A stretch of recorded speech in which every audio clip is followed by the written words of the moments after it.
Bom dia, boa tarde, boa noite. Aqui é o professor Delmar Arguelles e vamos fazer aqui um vídeo curto, né, para a segunda fase aí do CNU, né, sobre Justiça e Defesa, acerca da Estratégia Nacional de Defesa e da Estratégia Nacional de Inteligência. Que aí, falando num corte bem sucinto, né, vamos retomar aqui dois autores clássicos, né? Um deles é Adam Smith. Nenhum Estado consegue sobreviver, né, sem prover os meios, né, e isso vai custar dinheiro, daí a preocupação de Smith. Nenhum Estado vai conseguir sobreviver sem se ocupar da justiça e da defesa. Ou seja, o Estado tanto tem que manter a paz entre os seus cidadãos, como também tem que manter a soberania dentro das suas fronteiras. E daí, os gastos com a defesa e a justiça, né, que fazem parte aí do livro 5 da Riqueza das Nações, de Adam Smith. E também a gente pode chamar aqui para conversa Maquiavel, né? Onde ele afirma que o príncipe sempre tem que ter em mente, sempre, sempre, sempre, né, em primeiro lugar, a arte da guerra. E é claro que Maquiavel, você escreveu isso no século XVI, né? Hoje em dia, para se entrar em guerra, é necessário.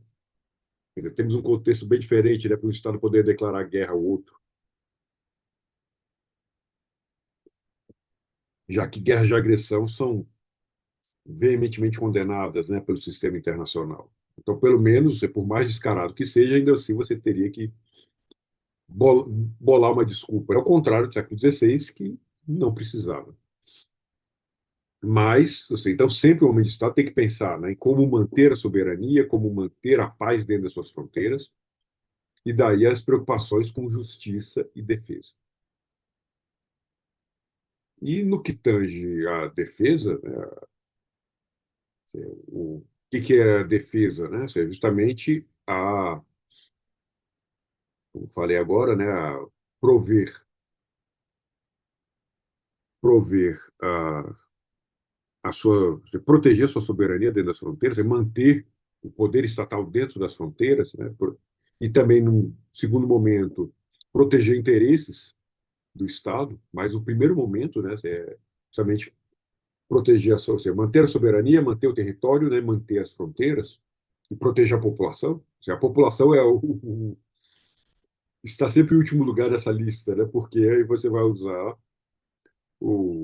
o corpo, né, dos seus cidadãos para servir as Forças Armadas e daí sim proteger. A vida deles é a primeira a ser sacrificada, né, em nome dos interesses, do território e das fronteiras. E aí, é claro, entramos na arte da guerra. Né? Ou seja, a guerra, e para falar de guerra, eu tenho uma assertiva bem radical, mas está correto, né? Fazer o quê? É impossível discutir guerra seriamente sem passar por Clausewitz. Bom, qualquer um que tente discutir guerra sem passar por Clausewitz está perdendo tempo, está fazendo os outros perderem tempo, né? Clausewitz é essencial, absolutamente essencial. E aí, engraçado, quando pega essas estratégias nacionais, tanto de defesa quanto de inteligência, né? E quando pega o livro branco de defesa também, a gente vê no início sempre os mesmos truísmos. Ah, porque o sistema internacional hoje está muito mais perigoso, muito mais complexo.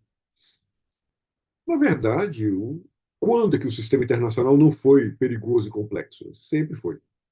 Então, sempre a interação entre entes soberanos sempre vai produzir perigo. Sempre vai. Tanto que aí, quando a gente pega Jean-Baptiste de Roselle e Pierre Nové, né, da área os fundadores, né, do campo da história das relações internacionais, Renovan e de Roselle, eles propunham essa pergunta, ou seja, o quanto que um país deve se armar? O quanto que um país deve gastar com defesa? Que essa não é uma pergunta simples. Um país, é claro, partindo do pressuposto que seja um país que nem o Brasil, né? Ou seja, nós não temos planos de conquistas além fronteiras, né? Pelo menos não até agora, o momento que eu estou gravando esse vídeo, né? Ou seja, o que pode acontecer amanhã de manhã? Não faço a menor ideia, né? É claro, provavelmente vamos continuar assim, mas não temos garantia nenhuma disso. Eu posso afirmar que até agora o Brasil nunca teve nenhum plano de conquista, né, de anexação territorial, de crescimento territorial às custas dos vizinhos. E até mesmo você aí que está pensando, e o Acre? Cara, o Acre a gente só anexou para proteger a Amazônia. Então não foi, a gente nunca quis o Acre, porque o Acre só foi anexado para proteger a Amazônia.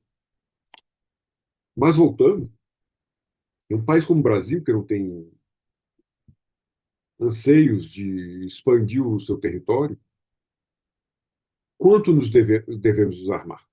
Essa é uma pergunta complicada, que a gente tem que buscar ali, ou seja, nesse caso específico, há que se buscar um meio termo aristotélico, né, o tal meson. Um país não pode se armar nem tanto para assustar os seus vizinhos, nem se armar muito pouco para não suscitar a ganância dos vizinhos. Então tem que ser o meio termo.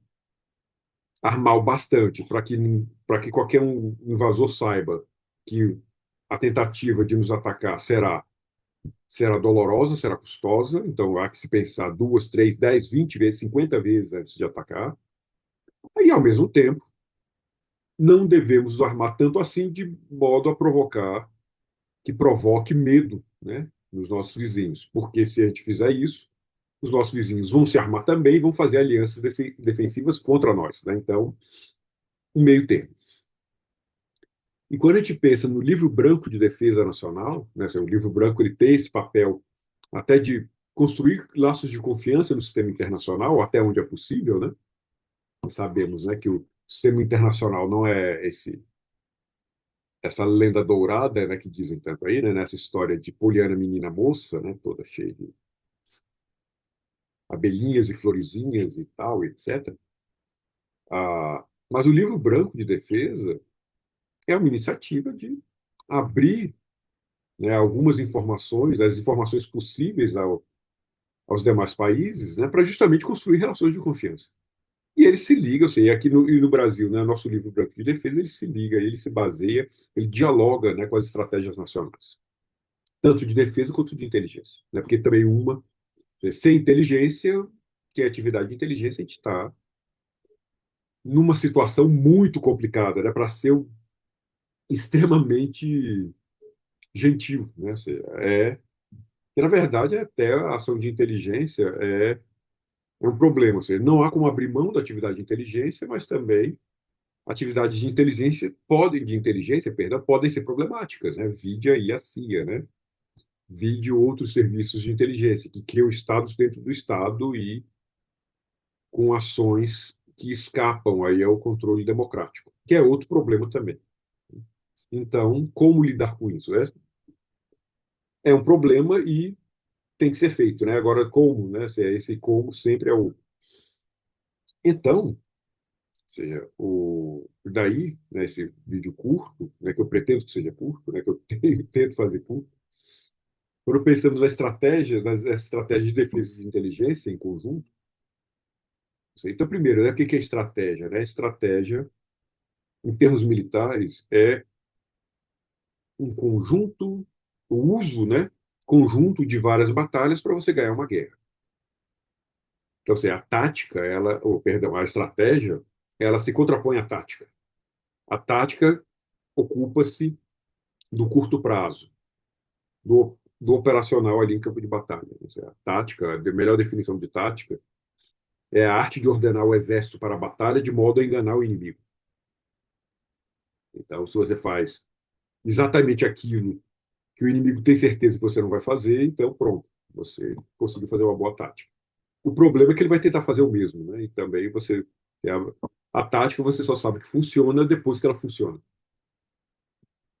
Porque também as informações na guerra são parciais, a gente nunca pode ter certeza de muita coisa numa guerra, por mais que se cerque isso. Olha a inteligência.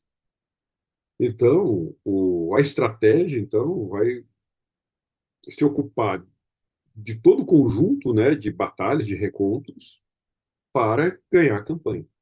E daí que me deixa extremamente incomodado, né, quando eu vejo esse mau uso que se faz na atualidade do termo estratégia. Né? quando se fala em estratégia para um jogo, uma partida, né? O nome disso é tática, né? Eu sempre gostei de Fórmula 1, né? Então, quando assisto lá uma corrida, não, porque a estratégia dos pneus, cara, que agonia, cara, da estratégia tática, né? Então, ou seja, a estratégia cuida do conjunto, a tática cuida do particular. Ou então aquela imagem horrorosa, mas vamos usá-la assim mesmo, né? Que até é, ela é horrorosa de tão batida, né? De tão desgastada, mas pelo menos tem esse fim didático. A, a tática cuida da árvore, a estratégia cuida da floresta. Pronto. E eu peço desculpa para vocês, a vocês, né, por esse termo tão batido. Então, do que vai tratar a Estratégia Nacional de Defesa e a Estratégia Nacional de Inteligência? Do que elas vão tratar? Vão tratar de assuntos paralelos. Uma vai cuidar dos meios, né, para se defender a soberania nacional, para se defender soberania, território e população, nesta ordem.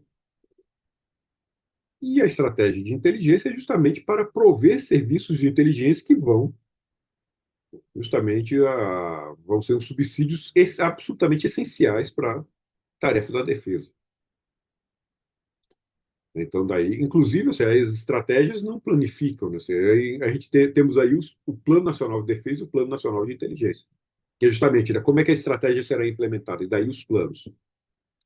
Mas então, o que nós temos em todos esses documentos, primeiro temos a junção de a letra da lei, a letra da Constituição. A Constituição de 88 é um marco importante, né, apesar dos seus limites, mas é um marco importantíssimo, né, que tentou-se fazer uma Constituição cidadã, tentou-se.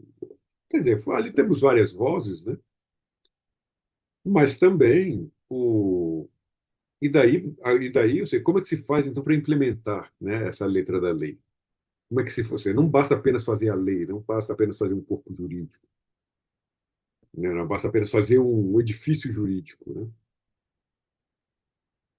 Que inclusive a Constituição coloca lá no 142, o papel das Forças Armadas, e ali não está nada de poder moderador de Forças Armadas, ou seja, essa é uma interpretação absurda, né? Mas define o papel das Forças Armadas, né? Também em outro artigo define o papel da segurança pública, né? Das polícias. E essas estratégias, mas só que isso por si só não basta, né? Temos que ter políticas públicas. Não basta termos Forças Armadas de um lado, cuidando da defesa, e forças policiais de outro cuidando da segurança pública. Há que se ter planos, aliás, estratégias no primeiro momento e planos, né, de implementação e políticas públicas, né, para a implementação otimizada, né? Inclusive as políticas públicas não só vão cuidar da implementação otimizada, vão cuidar também de corrigir discrepâncias, né?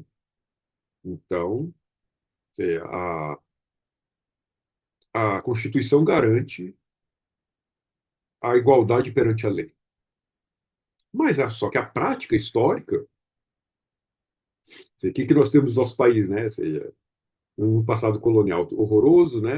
Escravidão, um racismo estrutural persistente que não acaba com a abolição da escravatura, que aliás até é reforçado, né? E até hoje vemos aí setores específicos da sociedade que não se acostumaram até hoje, né? Com o fim da escravidão.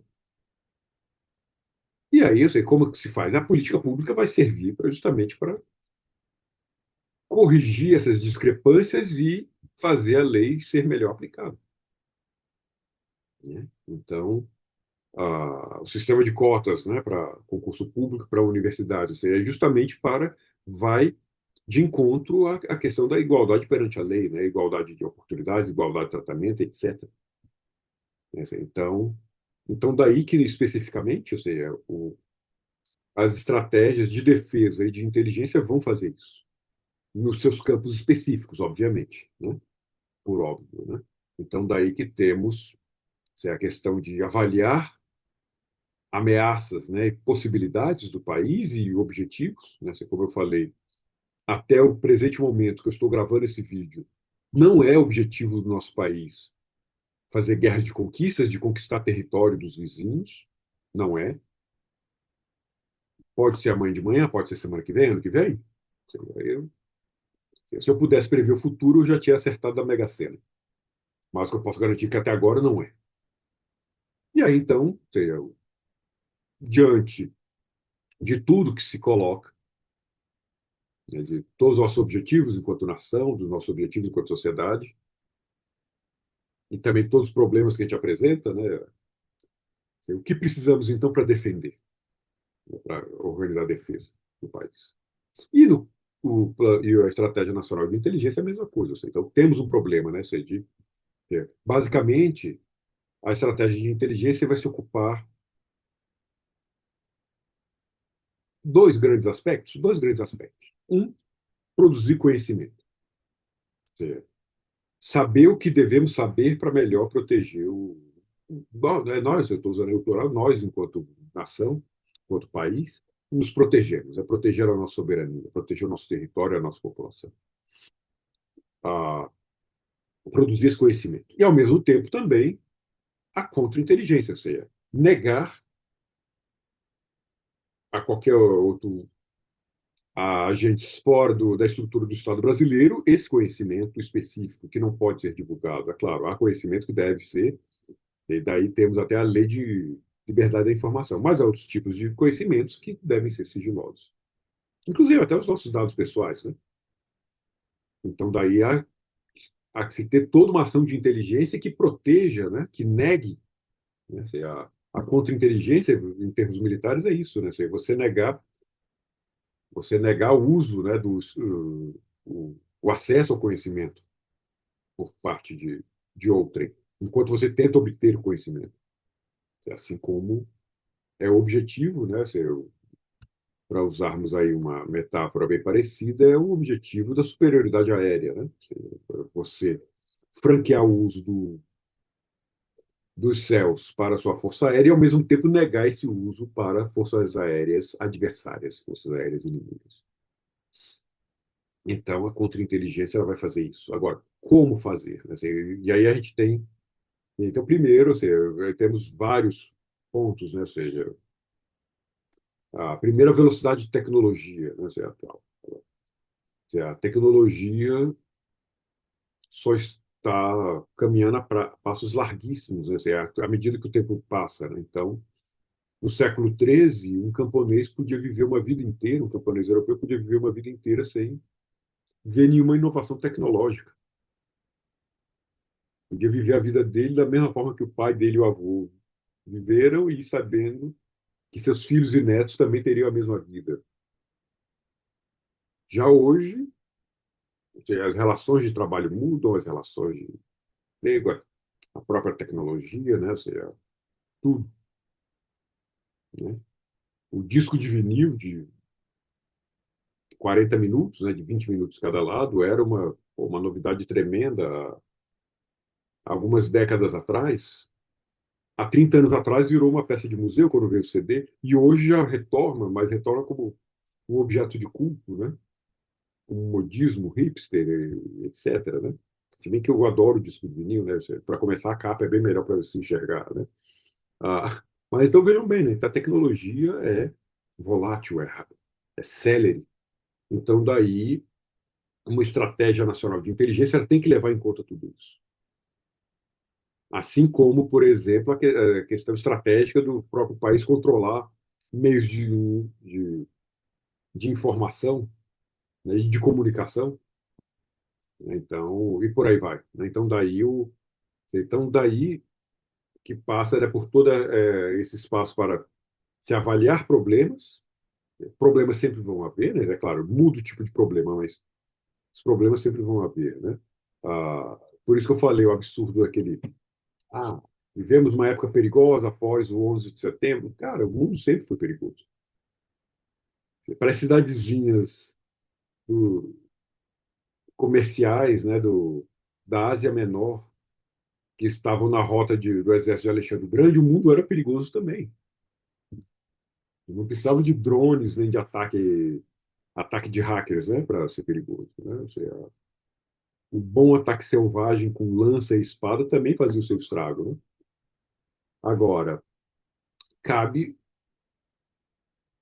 cabe aí ao Estado que queira, né, se proteger, ter tudo isso em mente para saber medir justamente suas fraquezas e força, né, suas oportunidades e suas ameaças. Né? Você tem que saber avaliar constantemente, já que o mundo, ou seja, já que a guerra é um camaleão, a guerra sempre será perigosa, mas sempre está em mutação. Que nem agora, né? Assim, ataque de drone, né? Eu tive aí no conflito entre Ucrânia e Rússia, né? O papel dos drones. Quem ia imaginar drone em guerra há 100 anos atrás? Agora você já tem esse problema. Assim. Então, quando a gente pensa que a guerra é um camaleão, daquela frase escrita por Clausewitz, né, no final do livro 1 do Da Guerra, eu lembro de um exemplo da Primeira Guerra Mundial, né, da Grande Guerra de 14 e 18, que em 1914, 1915, mais ou menos por aí, né, no primeiro ano da guerra ainda, com certeza, um general francês olhou para o campo de batalha e falou: Cara, eu não sei o que fazer, isso aqui não é guerra. Ou seja, me ensinaram na academia militar que guerra era uma coisa. E agora eu estou chegando aqui e não estou enxergando essa coisa. Ou seja, então arrume outro cara que. Essa anedota é fantástica, né? Melhor do que isso, só do general espanhol que fala: Isso é tão idiota que até uma criança de 5 anos consegue resolver. Né? Aí ele tenta, não consegue. E aí, depois de minutos constrangedores tentando não conseguir, ele fala: Rápido, né? Traga uma criança de 5 anos aqui para resolver isso. E então vejam bem, né? Assim, a guerra é um camaleão. O general francês de 1915, ele estranhou porque ele aprendeu que era guerra aquilo que rolou entre França e Prússia em 1870 e 71. Assim como depois chegou em 1940, os franceses também acharam que ia ter uma guerra igual a de 1914 e 18, mas só que os alemães já estavam em 1940, né? Os franceses não. Tanto que a principal arma da França era uma trincheira gigante, né? Ninguém imaginou. E depois de 1945, a guerra muda. A guerra é um camaleão, isso aí está mudando. Isso aí. Então, cabe ao homem de Estado, né, que tem que sempre ter a arte da guerra na cabeça, e daí a gente pensa toda a estrutura do Estado respondendo a isso também, saber avaliar as mudanças e saber se adaptar às mudanças. E a questão, e as estratégias nacionais de defesa e de inteligência vão fazer, bem, deveriam tentar fazer, ou seja, vão fazer por si só, ou seja, são documentos norteadores, né? Agora, será que vão fornecer todas as ferramentas que precisam? Vai aí a conferir. Isso aí. Então, bom dia, boa tarde, boa noite.